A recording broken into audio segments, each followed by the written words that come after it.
And about a week ago, Parker text messages me and said, "What's your topic for tonight?" And I told him, and I think he was reluctant to put this on the Facebook page for the church, but I stand by this as a valid topic.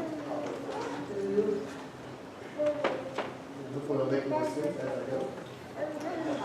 I also think it hopefully is okay to title a lesson Shower Thoughts, because we talk so much about toilets in Art Strimble's Bible class Sunday morning.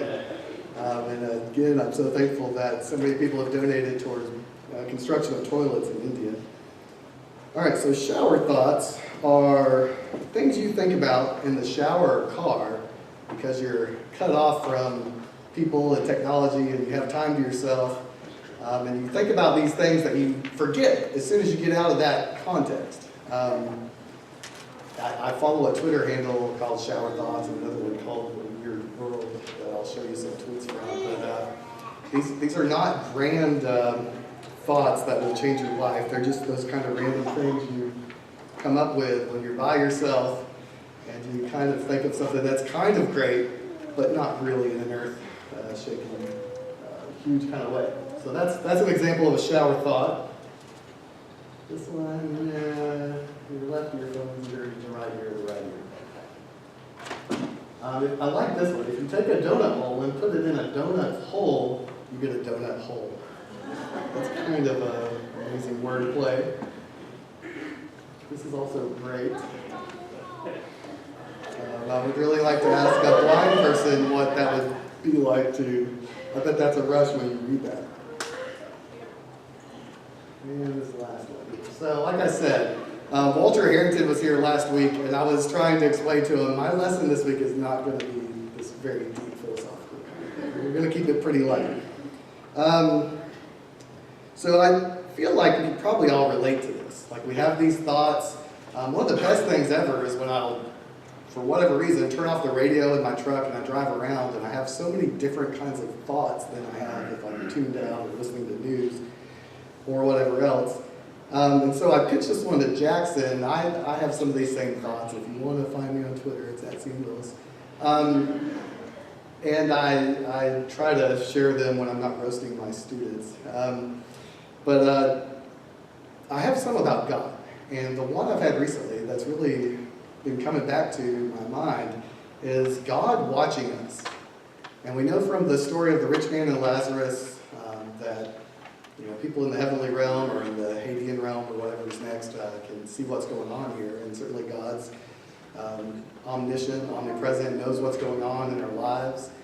But also just thinking about God's perspective of man, of his creation over these thousands of years of watching since the Garden of Eden what has happened with mankind, with his creation. And I imagine it's a lot like we are when we watch our kids grow up. We're so excited to see them say their first words, take their first steps, do the first things they do in the bathroom.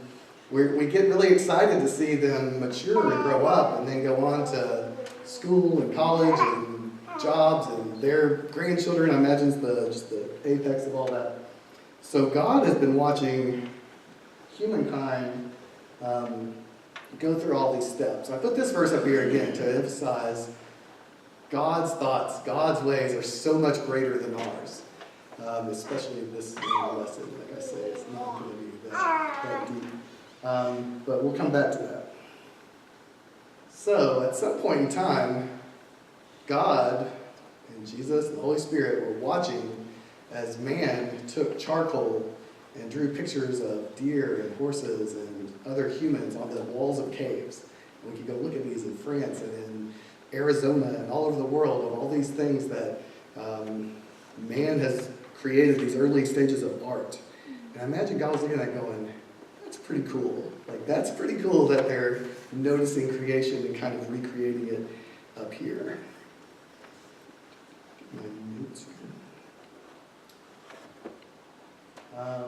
Also, looking at mankind building the pyramids and the Parthenon, the Colosseum, and the Great Wall of China. Like, how phenomenal it would be for God who created the earth to see man taking materials from the earth and applying mathematics and design and creating all these just enormous structures. I mean, I think God was probably like, that is pretty cool. I did not see this coming. I did not know this is what they were going to do.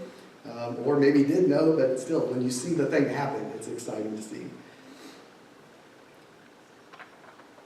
I imagine there's like slave labor and stuff. All the arts and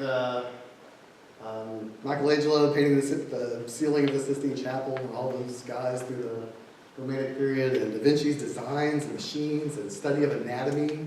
And when mankind started really looking back at ourselves and at the earth and studying through natural sciences, figuring out what was going on in the world that God created. Gutenberg building the printing press, and we started printing Bibles right away. And God was probably like, that's awesome. This is really going to help advance the cause that my son died for, to distribute this work. This is great. This is using mass communication now to spread the gospel. And then right after that, Martin Luther nailing the 95 Theses to the doors of the church saying, hey, we're reading these Bibles now. We can see what's going on. And I imagine God watching this situation like, yes, go back to the Bible, go back to my word. This is what we want to happen. And I imagine that was a very exciting time. I really love thinking about the Declaration of Independence.